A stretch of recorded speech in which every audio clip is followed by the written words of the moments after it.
السلام علیکم ورحمۃ اللہ وبرکاتہ۔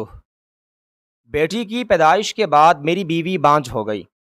مجھے بیوی اور بیٹی سے نفرت ہونے لگی کیونکہ مجھے بیٹا چاہیے تھا۔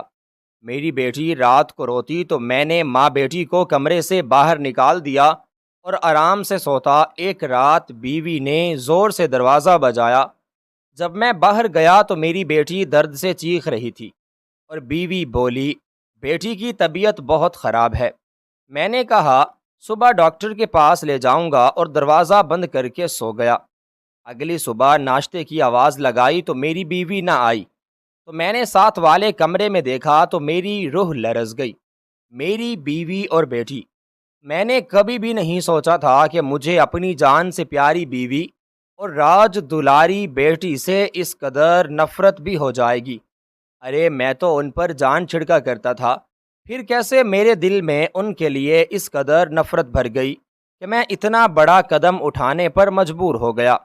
نہ جانے وہ نفرت تھی یا بدلہ تھا جو میں اپنی معصوم بیوی سے لیتا آ رہا تھا، حالانکہ اس کی کوئی غلطی بھی نہ تھی، مگر میں اسے اور اپنی بیٹی کو ہی قصوروار ٹھہراتا رہا۔ مجھے ذرا بھی ان پر ترس نہ آیا، نہ ہی ان کی آنکھوں سے بہتے آنسوؤں سے میرا یہ دل نرم پڑا، مگر اب سوائے پچھتاوے کے میرے پاس کچھ باقی نہ رہا۔ ساری رات میری آنکھیں کھلے آسمان کو تکتی رہتی، نیند تو جیسے حرام ہو چکی ہے۔ دوست احباب کہتے ہیں اپنا علاج کرواؤ، مگر میں کہتا ہوں اب جی کر بھی کیا فائدہ۔ میں کوئی تنگ نظر اور صرف بیٹیوں سے محبت کرنے والا مرد بالکل بھی نہ تھا، بلکہ میری جب شادی ہوئی مجھے خواہش تھی کہ خدا مجھے ایک بیٹا اور بیٹی عطا کرے تاکہ میں دونوں کو بڑے ہی لاڈ پیار سے پال سکوں اور ان کی اچھی تربیت کر کے انہیں پروان چڑھا سکوں، مگر شاید خدا کو کچھ اور ہی منظور تھا۔ میری شادی ہوئی تو میری بیوی نے آتے ہی میرے پورے گھر کو سنبھال لیا۔ اس کا نام پروین تھا۔ وہ بے حد اچھے اخلاق کی مالک تھی، مجھ سے بے حد محبت کرتی۔ میرے دل میں میری بیوی کے لیے بہت محبت تھی۔ اس نے کبھی مجھے کوئی شکایت کا موقع نہیں دیا تھا۔ زندگی گزرتی گئی اور وہ حاملہ ہو گئی۔ میں بہت خوش تھا۔ مجھے اس بات سے کوئی خاص قسم کا سروکار نہ تھا کہ خدا مجھے پہلے بیٹا عطا کرے گا یا بیٹی، مگر اپنی پسند ظاہر کرتے ہوئے میں نے بیوی سے یہ ضرور کہا تھا کہ میری خواہش ہے کہ خدا مجھے پہلے بیٹا عطا کرے تاکہ وہ بڑا ہو کر اس کے بعد خدا مجھے بیٹی دے دے۔ مگر گھر میں اگر بڑا بیٹا ہو تو گھر میں باپ کے بعد وہ سب کا سہارا بنتا ہے۔ بیوی میری بات پر متفق تھی اور خوش تھی، مگر چند ماہ بعد یہ خبر ملی کہ میری بیوی ایک بیٹی کو جنم دینے والی ہے۔ مجھے پھر بھی کچھ افسوس نہ ہوا، بلکہ خوش تھا اور اپنی بیٹی کے لیے بہت ساری شاپنگ کی۔ جب ڈیلیوری کا وقت قریب آنے لگا تھا تو میری بیوی کی حالت کافی خراب رہنے لگی تھی۔ مجھے اکثر کام چھوڑ کر اس کے پاس گھر ہی رہنا پڑتا۔ میں اس کا چیک اپ ڈاکٹر کے پاس کروانے گیا تو ڈاکٹر نے جو خبر سنائی وہ سن کر میرے پیروں کے نیچے سے زمین نکل گئی۔ ڈاکٹر کہنے لگی کہ آپ کی بیوی کی جان کو خطرہ ہو سکتا ہے۔ ہم آپ کی بیوی یا بچی میں سے کسی ایک کو بچا سکے یا دونوں ہمارے ہاتھ سے نکل جائیں گے، ابھی ہم کچھ بھی نہیں کہہ سکتے۔ لیڈی ڈاکٹر کی بات نے تو مجھے بہت زیادہ پریشان کر دیا۔ میں نے اس بات کے بارے میں اپنی بیوی کو نہ بتایا اور ساری جمع پونجی اپنی بیوی پر لوٹا دی۔ ڈاکٹر نے 1 ماہ تک میری بیوی کو ہسپتال میں ہی رکھا۔ وہ اس کی ہر طرح سے دیکھ بھال کر رہی تھی تاکہ عین وقت پر کوئی مشکل نہ اٹھانی پڑے۔ میری بیوی بے حد پریشان تھی، مگر خیر جو ہونا تھا وہ ہو چکا تھا۔ میری بیوی نے ایک بیٹی کو جنم دیا تھا۔ میں پریشان سا کھڑا یہی سوچ رہا تھا، دل میں عجیب و غریب وسوسے تھے کہ کہیں کچھ برا نہ ہو جائے، میں اپنی بیوی اور بچی دونوں سے ہاتھ نہ دھو بیٹھوں۔ مگر خیر میری دعائیں رنگ لے آئیں اور میری بیوی صحیح سلامت رہی۔ میں نے ایک بیٹی کو جنم دیا تھا۔ نرس خوشی خوشی مجھے میری بیٹی پکڑا کر گئی تو میری آنکھوں میں آنسو آ گئے۔ میں اپنی بچی کو سینے سے لگا کر رونے لگا۔ میں اپنی ساری جمع پونجی اپنی بیوی اور اس بچی پر لوٹا چکا تھا، اور شکر ہے کہ یہ دونوں صحیح سلامت تھے۔ میں اپنی بچی سے بے حد محبت کرتا تھا اور اپنی بیوی کا بھی خیال رکھنے لگا۔ بیوی کی طبیعت ٹھیک ہوئی تو گھر کی ذمہ داری ایک بار پھر اس نے سنبھال لی اور میں کام پر جانے لگا۔ 3 ماہ کی ہوئی تو بیوی کو ایک روز ڈاکٹر کے پاس چیک اپ کے لیے لے گیا۔ تبھی ڈاکٹر نے ہم پر جو انکشاف کیا وہ سن کر میرے سر پر تو جیسے پہاڑ ٹوٹ پڑا تھا۔ ڈاکٹر کہنے لگی کہ کچھ ایسی پیچیدگیاں بن گئی تھیں جس کی وجہ سے ہم نے اپنی بیوی اور بیٹی کو تو بچا لیا، مگر افسوس کے ساتھ کہنا چاہوں گی کہ اب آپ کی بیوی دوبارہ کبھی ماں نہیں بن سکے گی۔ میں سکتے کی کیفیت میں ڈاکٹر کی بات سنتا رہا اور پھر غصے سے کلینک سے باہر آ گیا۔ بھلا یہ کیسے ممکن تھا؟ میں غصے سے باہر دیوار پر مکے مارنے لگا۔ میرا ہاتھ چھلنی ہو چکا تھا۔ آس پاس سے گزرتے لوگ مجھے دیکھنے لگے۔ ایک دو نے تو وجہ بھی پوچھی، مگر میں نے کسی کو کوئی جواب نہیں دیا۔ اپنی گاڑی میں آ کر بیٹھا تو آنکھوں میں غصے غم سے آنکھوں سے ڈھلکنے لگے۔ یہ کیسے ہو سکتا تھا اور کیوں ہوا تھا؟ مجھے تو ابھی بیٹا چاہیے تھا، میں تو بیٹے کا طلبگار تھا۔ بیٹی کو تو قبول ہی تبھی کیا تھا کہ خدا بیٹا بھی عطا کرے گا، مگر یہاں تو ہر امید ہی ختم ہو چکی تھی۔ 10 منٹ بعد پروین کلینک سے نکلی اور بوجھل قدموں کے ساتھ چلتی ہوئی گاڑی میں آ بیٹھی۔ اس کی آنکھوں میں آنسو تھے، یوں لگتا تھا جیسے وہ اندر بہت روتی رہی ہو۔ اس نے ایک بار پھر میری جانب نظر اٹھا کر دیکھا، مگر میں تو سامنے دیکھ رہا تھا۔ ایک بار بھی اس پر نظر نہیں ڈالی۔ شاید اسے بھی اندازہ ہو چکا تھا کہ میں غصے میں ہوں۔ اس نے فوراً سر جھکا لیا اور اپنی گود میں لیٹی بچی کو خود کے سامنے بھینچ لیا۔ سارے راستے وہ بے آواز روتی رہی، جبکہ میں فل سپیڈ سے گاڑی چلاتا ہوا گھر تک پہنچا۔ قریب پہنچ کر جو ہی میں نے گاڑی کو بریک لگائی تو ایک جھٹکے کے ساتھ میری بیوی اور بچی ڈیش بورڈ کے ساتھ جا کر لگیں۔ بیوی کا سر ڈیش بورڈ کے ساتھ لگا تھا، جبکہ بچی آدھے اس کے ہاتھ سے پھسل کر نیچے گرنے لگی تھی۔ اس نے بچی کو سنبھالا اور کہنے لگی کہ عرفان دھیان سے چلائیں، ابھی بچی کو چوٹ لگنے لگی تھی۔ میں نے اس کی بات کا کوئی جواب نہ دیا اور غصے سے کہنے لگا کہ گاڑی سے اترو۔ اس نے میرا سخت لہجہ دیکھا تو فوراً سہم کر گاڑی سے اتر گئی۔ میں نے اسے فوراً گاڑی وہاں سے چلا دی اور سارا دن آوارہ لوگوں کی طرح سڑکوں پر گھومتا رہا۔ مجھے تو کہیں سکون ہی نہیں مل رہا تھا، نہ ہی میرا دل اس بات کو ماننے کو تیار تھا۔ آدھی رات کو میں واپس گھر آیا تو میری بیوی میرا ہی انتظار کر رہی تھی، مگر میں اسے پوری طرح نظر انداز کرتے ہوئے اپنے بستر پر جا کر لیٹ گیا۔ صبح سے میں نے کچھ بھی نہیں کھایا تھا۔ بیوی جو رات کے 2 بجے تک میرا انتظار کر رہی تھی، چلتے ہوئے میرے پاس آئی اور کہنے لگی کہ آپ میرے ساتھ ایسے تو مت کریں، میں آپ کی بیوی ہوں، جتنا دکھ آپ کو ہے مجھ سے تو سوچیں، آخر مجھ پر کیا گزری ہے۔ بیوی روتے ہوئے بات کر رہی تھی کہ میں غصے سے اس کی جانب دیکھنے لگا اور پھر کہنے لگا کہ چپ کر جاؤ، تم میرے دکھ کا اندازہ تم بالکل نہیں لگا سکتی۔ میرے دل پر اس وقت کیا بیت رہی ہے کاش تم جان سکتی۔ میری خواہش تھی کہ میں بیٹے کا باپ بنوں، میں بیٹا چاہتا تھا، اپنا وارث چاہتا تھا، مگر تم تو بانجھ ہو گئی ہو۔ اب میں اپنی اولاد کیسے حاصل کروں گا؟ میں بپھر کر بیوی کو ڈانٹنے لگا تو وہ میری باتوں کو سن کر رونے لگی۔ روتے ہوئے کہنے لگی اس میں میرا کیا قصور ہے، میں تو خود لا علم تھی، شاید اسی میں ہی ہماری بھلائی ہوگی۔ مگر میں بڑبڑا کر کہنے لگا کہ مجھے تمہاری شکل بھی نہیں دیکھنی، جا کر سو جاؤ، میرے منہ مت لگو۔ میں آنکھوں پر بازو رکھے لیٹ گیا، جبکہ بیوی کتنی دیر میرے سرہانے کھڑی مجھے دیکھتی رہی۔ وہ مجھے کچھ کہنا چاہتی تھی، مگر شاید اس کے پاس الفاظ موجود نہ تھے۔ وہ جا کر بستر کے دوسری جانب لیٹ گئی۔ ابھی مجھے لیٹے ہوئے 10 منٹ ہی ہوئے تھے کہ میری بچی رونے لگی۔ اس کی روتی ہوئی آواز آج مجھے بالکل بھی اچھی نہیں لگ رہی تھی۔ ایسے لگتا تھا جیسے اس کی آواز میرے کانوں میں چبھ رہی ہو۔ مگر مجھے اب اس پر بہت زیادہ غصہ آنے لگا تھا۔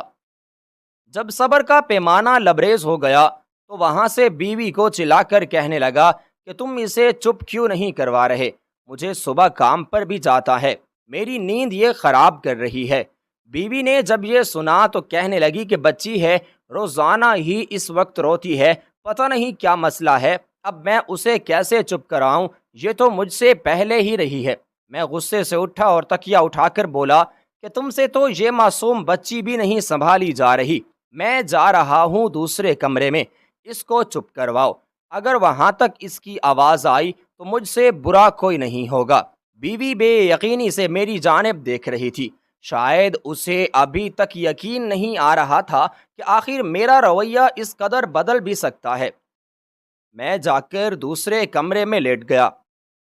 میرے دماغ اور دل میں ایک جنگ سی چھڑ چکی تھی، ایک تو بیٹا نہ ملنے کا صدمہ تھا اور دوسرا اس بیٹی کا رونا۔ میں تو ایسا ہرگز نہ تھا۔ پہلے جب پروین سکون کی نیند سو رہی ہوتی اور رات کو اگر میری بچی رو بھی جاتی تو میں خود اسے اٹھا کر چپ کروا دیا کرتا تھا اور سلانے کی کوشش کرتا رہتا۔ جب وہ سو جایا کرتی تو اسے اپنے پاس لٹا کر سلا دیا کرتا تھا، مگر اب مجھے بیٹی کی آواز پریشان کر رہی تھی۔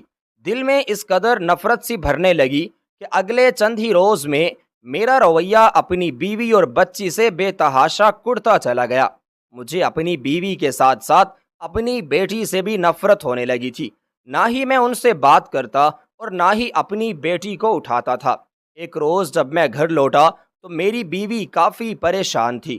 مجھے گھر آتا دیکھ کر فوراً کہنے لگی کہ آپ کو کب سے کال کر رہی تھی، آخر آپ کال کیوں نہیں اٹھا رہے تھے؟ بعض دفعہ کال ضروری بھی ہوتی ہے، آپ کب تک یوں ہی ہمیں نظر انداز کرتے رہیں گے؟ بیوی کی یہ بات سنی تو میں چڑ کر کہنے لگا کہ جو بات ہے سیدھی طرح کہو، میرے سامنے پہیلیاں بجھانے کی تمہیں کوئی ضرورت نہیں۔ بیوی فوراً کہنے لگی کہ نمرہ کو تیز بخار ہے، وہ کب سے بخار میں تپ رہی ہے، میں اس کو کوئی اور دوا بھی نہیں دے رہی کہ ڈاکٹر کے مشورے کے مطابق اسے دوا دوں، کب سے ٹھنڈے پانی کی پٹیاں رکھ رہی ہوں، مگر اسے تو آرام نہیں آ رہا، آپ اسے ڈاکٹر کے پاس لے جائیں۔ میں نے پروین کی بات سنی تو خاموشی سے کمرے میں چلا گیا، الماری سے اپنے کپڑے نکالے اور نہانے کے لیے باتھ روم چلا گیا۔ باہر نکلا تو بیوی تیار ہوئے کھڑی تھی، کہنے لگی کہ چلیں عرفان، نمرہ بہت رو رہی ہے، شاید یہ بہت تکلیف میں ہے۔ میں نے سرسری سی نظر نمرہ پر ڈالی اور کہنے لگا بخار ہی تو ہے، کوئی بڑا مسئلہ تو نہیں، ٹھنڈے پانی کی پٹیاں کرو گی تو ٹھیک ہو جائے گی، اور ویسے بھی وہ دوا پڑی ہے، وہی چند قطرے ڈال اس کے منہ میں، خود ہی ٹھیک ہو جائے گی۔ بیوی مجھ سے کہنے لگی کہ آپ ایسا کیسے کر سکتے ہیں؟ گھر میں جو بخار کی دوا پڑی ہے وہ تو بڑوں کے لیے ہے، معصوم چند ماہ کے بچوں کے لیے تھوڑی ہے۔ بیوی کی بار بار آواز مجھے تو گویا مزید بحث کرنے پر مجبور کر رہی تھی۔ چند ہی ماہ میں بالکل نفسیاتی سا ہو چکا تھا۔ میرے دماغ میں بس ایک ہی بات بیٹھ چکی تھی کہ بیوی کی کسی بات پر عمل نہیں کرنا، اور اگر وہ مجھ سے بات کرے گی تو اس کی ہر بات کو کاٹ کر منہ توڑ جواب دینا ہے۔ میں نے اس کے ہاتھ سے نمرہ کو لیا، بستر پر پٹک دیا، پھر بخار کی دوا جو کہ ایک بڑی عمر کے بچے کے لیے ہوتی تھی اس کو چمچ میں ڈالا اور بچی کے منہ میں اونڈیل دیا۔ میری بیوی غصے سے آگے بڑھی اور چلاتے ہوئے بچی کو اپنی جانب کھینچ لیا اور اس دوا کو اس کے منہ سے نکالنے لگی، مگر شاید تب وہ دوا بچی کے اندر جا چکی تھی۔ پروین روتے ہوئے کہنے لگی کہ آپ نے ایسا کیوں کیا؟ اس کی جان کو خطرہ ہو سکتا ہے، آپ معصوم بچی کے ساتھ ایسے کیسے کر سکتے ہیں؟ میں بھی آج پھٹ پڑا تھا، جو بات آج میرے دل میں تھی زبان پر آ ہی گئی تھی۔ میں غصے سے پروین کو بالوں سے دبوچ کر بولا کہ مجھے جو ٹھیک لگے گا میں وہی کروں گی، نہیں چاہیے مجھے تمہاری یہ بچی، مجھے نفرت ہے اس سے بھی اور تم سے بھی، دونوں بھی بیکار اور فضول چیزیں ہو۔ میری زندگی میں مجھے صرف اور صرف بیٹا چاہیے تھا، مگر تم مجھے بیٹا دے ہی نہ سکی۔ جب میں سوچتا ہوں کہ اب میری کبھی اولاد نہیں ہوگی تو جانتی ہو میرے دل پر کیا گزرتی ہے؟ میرے دل پر چھریاں چلتی ہیں، چھریاں۔ مگر تم کیسے سمجھ سکو گی؟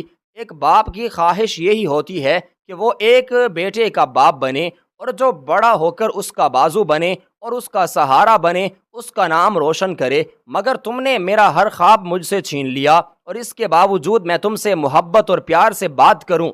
میرے الفاظ سن کر پروین رونے لگی تھی۔ وہ تو خیر کئی ماہ سے رو رہی تھی۔ مجھ سے کہنے لگی کہ اس میں میرا کیا قصور ہے؟ میں نے جان بوجھ کر تو نہیں کیا۔ خدا نے ہم سے مزید اولاد کی نعمت چھین لی، مگر ہمارے پاس ہماری بیٹی نمرہ تو ہے۔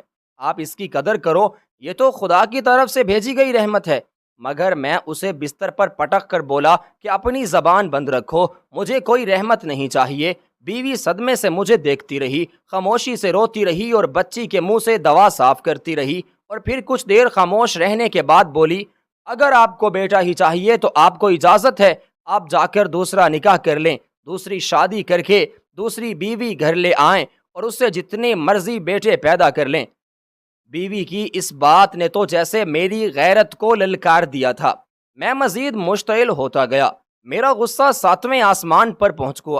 دل چاہا کہ بیوی کا منہ نوچوں۔ آخری دنوں میں وہ ہوتی کون ہے مجھے مشورہ دینے والی؟ میں نے بیوی کے منہ پر تھپڑ مار دیا۔ تھپڑ کھا کر بیوی فرش پر گر گئی۔ بچی تو یوں ہی بستر پر لیٹی ہوئی بے تحاشا روئے جا رہی تھی۔ ایک اس کے رونے کا شور اور بیوی کی سسکیوں کی آواز، کیا عجیب نحوست پھیلا رکھی ہے ان دونوں نے۔ گھر میں بیوی کو ایک بار اپنی گرفت میں لیتے ہوئے کہنے لگا، تم ہوتی کون ہو مجھے مشورہ دینے والی؟ یہ مشورہ اپنے پاس رکھو۔ لڑکیاں کوئی پیروں پر نہیں اگتی جو اپنی مرضی کی اتار کر لے آؤں۔ آج کل اچھی لڑکی ملنا کس قدر مشکل ہو چکا ہے، کیا تم جانتی ہو؟ میں کسی بھی ایری غیری کو گھر میں بیوی بنا کر لے آؤں اور پھر بعد میں پچھتانا پڑے۔ وہ تمہیں جو لے کر آیا تھا، پھر تم کیوں نہ مجھے بیٹا دے سکی؟ میں اس بات کا قصوروار ابھی اسے ہی ٹھہرا رہا تھا۔ وہ کچھ بھی نہ بولی اور بس پھوٹ پھوٹ کر روتی رہی۔ وہ مجھ سے اپنے بال چھڑوا کر بیٹی کے پاس جانا چاہتی تھی جو بیڈ پر لیٹی بہت رو رہی تھی، مگر میں نے اس کو نہ چھوڑا، اور پھر وہی خود صوفے پر بیٹھ گیا اور اسے بالوں سے دبوچ کر وہیں پکڑے رکھا۔ میرے منہ میں جو بھی آتا جا رہا تھا میں بکتا ہوا اسے گالم گلوچ دے رہا تھا، جبکہ وہ روتے ہوئے سر جھکائے خاموشی سے سن رہی تھی، بار بار بچی کی طرف دیکھتی جو شاید اب رو رو کر تھک گئی تھی۔ وہ دھیرے دھیرے اس کی آواز آنا بند ہو گئی تھی۔ دوا شاید اپنا اثر دکھانے لگی تھی۔ میں نے جب اپنی بیوی کے بالوں کو چھوڑا تو وہ یوں ہی فوراً گرتی پڑتی اٹھی اور نمرہ کے پاس چلی گئی۔ نمرہ وہیں بے سد بستر پر پڑی ہوئی تھی۔ جب پروین اس کے پاس پہنچی تو وہ بالکل بھی ہل نہیں رہی تھی۔ ایسے لگتا تھا جیسے وہ گہری نیند سو چکی ہو۔ میری بیوی تو بکھلائے ہوئے انداز میں اپنی بچی کو اٹھانے لگی، ہلانے لگی، میرے پاس آ کر ہاتھ جوڑتے ہوئے منتیں کرنے لگی، خدا کا واسطہ ہے آپ کو، آپ کی بچی ڈاکٹر کے پاس لے جائیں، پتہ نہیں اسے کیا ہو گیا ہے، آپ بات کیوں نہیں سن رہے؟ میں آپ کے آگے ہاتھ جوڑتی ہوں، خدا میری مدد کرے، یہ آپ کا بھی تو خون ہے، آپ کی بھی تو اولاد ہے، کیوں آپ کا دل اس قدر پتھر ہو چکا ہے؟ آپ ہمیں ان گناہوں کی سزا دے رہے ہیں جو ہم نے کیا ہی نہیں، کیوں آپ مجھ پر اس قدر ظلم کر رہے ہیں؟ بیوی میرے قدموں میں بیٹھی رو رہی تھی، یہاں تک کہ اس نے اپنی گود میں اٹھائی ہوئی بچی فرش پر لٹا دی اور روتے ہوئے مجھ سے بھیک مانگنے لگی، مگر شاید میں تو فرعون بنا بیٹھا تھا، مجھے اس پر ذرا بھی ترس نہ آیا اور اٹھ کر وہاں سے دوسرے کمرے میں چلا گیا۔ کچھ ہی دیر بعد بچی کو کھانسی آنے لگی، اس کے جسم میں جو بھی دوا گئی تھی وہ باہر آ گئی اور وہ بے ساختہ رونے لگی۔ بچی کو روتا دیکھ کر میری بیوی کی جان میں جان آئی تھی۔ وہ سکتے ہوئے نم کو گلے لگائے روتی رہی اور ایک بار پھر مجھ سے کہنے لگی کہ بچی کو ایک دفعہ ڈاکٹر کے پاس لے جائیں، آپ میری بات کیوں نہیں سنتے ہیں؟ مگر میں نے اسے باتیں سنا کر کہا کہ میرا دماغ مت کھاؤ، ورنہ میں ایسا قدم اٹھا جاؤں گا کہ تمہیں یہاں رہنے کے قابل ہی نہیں چھوڑوں گا۔ وہ میری بات کا مطلب جان چکی تھی، سانس روک کر وہیں بیٹھ گئی، اس کی آنکھوں سے آنسو بہنے لگے تھے۔ بچی یوں ہی بار بار رو رہی تھی، شاید بہت بیمار تھی، اس کا وجود بالکل ٹھنڈا پڑنے لگا تھا، بخار تو اتر چکا تھا مگر وہ تھوڑی تھوڑی دیر بعد بالکل ٹھنڈی ہو کر تڑپنے لگی۔ رات ہو چکی تھی، میں تو ڈیڑھ بنا اپنے بستر پر باہر سے کھانا منگوا کر کھانے کے بعد سو گیا۔ میری بچی آدھی رات کو بار بار رونے لگتی، وہ اس قدر روتی کہ مجھے اپنے کان کے پردے پھٹتے ہوئے محسوس ہونے لگے۔ میں غصے سے یہ کہنے لگا کہ اسے چپ کراؤ ورنہ میں اس کے گلے میں پتھر ڈال دوں گا۔ بیوی تو آج شاید ہمت ہار چکی تھی، بار بار دروازے کی جانب دیکھتی، اور بچی کو، اسے تو شاید راستے بھی معلوم نہ ہوتے۔ وہ خود بچی کو ڈاکٹر کے پاس لے جاتی اور نہ ہی اس کے پاس کوئی پیسے موجود تھے۔ وہ بچی کو دیکھ کر روتی رہی، بار بار اسے کبھی سہلانے لگتی تو کبھی دودھ پلانے لگتی، مگر وہ یوں ہی روتی رہی۔ آخر کو جب اس نے چپ نہ کیا تو اس نے بیوی کا ہاتھ پکڑا، بچی اسے تھمائی اور کمرے سے باہر نکال دیا اور کہا کہ اب مجھے بالکل بھی ڈسٹرب مت کرنا ورنہ میں تم دونوں کو گھر سے ہی باہر نکال دوں گا۔ بیوی میری بات سن کر دنگ رہ گئی تھی۔ وہ کتنی دیر دروازہ بجاتی رہی، مگر پھر کچھ دیر بعد بالکل خاموشی چھا گئی۔ صبح جب میں اٹھا تو ہر سو خاموشی چھائی تھی، بچی بھی دوبارہ نہیں روئی تھی۔ کمرے سے باہر آ کر دیکھا تو حیران رہ گیا، کیونکہ نہ ہی پروین گھر میں موجود تھی اور نہ ہی میری بچی۔ میں دوسرے کمرے میں دیکھنے گیا تو وہ بھی بالکل خالی تھا۔ نہ جانے پروین اور میری بیٹی کہاں چلے گئے تھے، شاید وہ ڈاکٹر کے پاس چلی گئی ہو، مگر اس کے پاس پیسے کہاں سے آئے تھے؟ میں ابھی انہی سوچوں میں گم تھا کہ تبھی مجھے گلی سے کچھ آوازیں آئیں، جیسے لوگ ہجوم میں کھڑے ہو کر شور مچاتے ہیں۔ میں جب گھر سے باہر نکلا تو مجھے پروین کچھ محلے کی عورتوں کے ساتھ نظر آئی، کچھ مرد بھی موجود تھے۔ اس کے ہاتھ میں نمرہ تھی جو کہ سفید کپڑے میں لپٹی ہوئی تھی۔ پروین بالکل ساکت تھی۔ وہی محلے کے لوگ کہہ رہے تھے کہ نمرہ مر چکی ہے۔ بیچاری پروین نے آدھی رات کو اندھیرے میں ہمارا دروازہ کھٹکھٹایا اور ہم سے پیسے مانگے، مگر بچی کے نازک وجود میں دوا الٹا اثر کر چکی تھی، جسم میں زہر پھیل رہا تھا۔ اس نے اپنے گلے میں موجود سونے کی چین بیچ دی، مگر وہ اپنی بچی کو نہ بچا سکی۔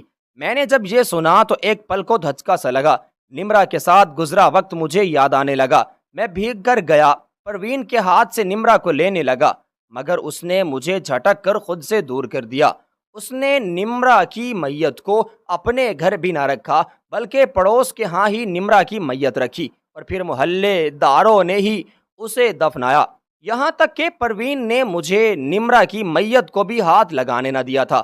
اس نے لوگوں کو یہ تک کہہ دیا تھا کہ خبردار جو عرفان اپنی بیٹی کی قبر پر ایک مٹھی مٹی بھی ڈالے۔ میں پروین سے لڑائی کرنا چاہتا تھا، مگر جیسے ہر الفاظ منہ میں ہی دم توڑ چکے تھے۔ میری بیوی اس دن کے بعد مجھے دوبارہ کہیں نظر نہیں آئی۔ کوئی کہتا تھا کہ وہ کسی امیر کے گھر میں نوکری کرنے لگی ہے، تو کوئی کہتا تھا وہ ایک پرائیویٹ اسکول میں استانی لگ گئی ہے، کوئی کچھ کہتا تو کوئی کچھ، مگر مجھے کہیں بھی پروین کی ذات کا پتہ نہ چل سکا۔ میری بچی مر چکی تھی، گھر میں میں تنہا تھا، بیوی اور بچوں کی چیزیں دیکھتا تو آنکھوں سے آنسو نکلتے۔ میں نے یہ کیا کر دیا تھا؟ اب تو آگے میری زندگی میں کچھ نہ تھا۔ مجھے اکثر رات کو آج بھی نمرہ کے رونے کی آوازیں آتی ہیں، مگر نمرہ کہیں نہیں ہوتی، اور نہ ہی پروین کبھی واپس لوٹ کر آئی، اور نہ ہی میں نے اسے ڈھونڈنے کی کوشش کی۔ جب بیٹی کی قبر پر جانے کے قابل ہو گیا تو 2 سال بعد پہلی بار نمرہ کی قبر پر گیا، مگر وہاں پر ایک اور تختی لگی تھی جس پر پروین شہباز لکھا تھا۔ 6 ماہ پہلے پروین بھی مر چکی تھی، مگر شاید میری یہی سزا تھی کہ دونوں کا آخری دیدار بھی نہ کر سکا۔ میں پھوٹ پھوٹ کر روتا رہ گیا۔ ہستی بستی زندگی میں نے اپنے ہاتھوں سے برباد کر دی تھی۔ کس طرح ایک ظالم سوچ اور ضد نے گھر اجاڑ کر رکھ دیا تھا کہ بیٹی کیوں پیدا کی، حالانکہ یہ رب سونے کے فیصلے ہیں، وہ چاہے بیٹی دے یا بیٹا، مگر لوگ فرعون بن کر بیوی پر ظلم کرتے ہیں کہ بیٹا پیدا کیوں نہیں کیا۔ میں بس اتنا کہنا چاہوں گا، اگر بیٹی نہ ہوتی تو کچھ نہ ہوتا۔ اللہ سب سے پیارے حبیب رسول حضرت محمد صلی اللہ علیہ وآلہ وسلم کو اللہ پاک نے بیٹیوں سے نوازا بھی ہے۔ علماء بیان کرتے ہیں کہ حدیث شریف میں ہے کہ اللہ جس سے خوش ہوتا ہے اسے ایک بیٹی عطا کرتا ہے، جب اور خوش ہوتا ہے تو اسے 2 بیٹیاں عطا کرتا ہے، اور جب اور خوش ہوتا ہے تو اسے 3 بیٹیاں عطا کرتا ہے۔ ایک حدیث کا مفہوم ہے، جس کو اللہ نے بیٹیاں دیں اس نے ان کی بہتر تعلیم تربیت اور ان کا خیال رکھا، ان کی اچھی جگہ شادیاں کی، تو اللہ رحمان الرحیم اس کو جنت میں مقام عطا فرمائے گا۔ اس لیے ہمیں بیٹی کی پیدائش پہ خوش ہونا چاہیے، کیونکہ یہ تو اللہ کی رحمت ہوتی ہے۔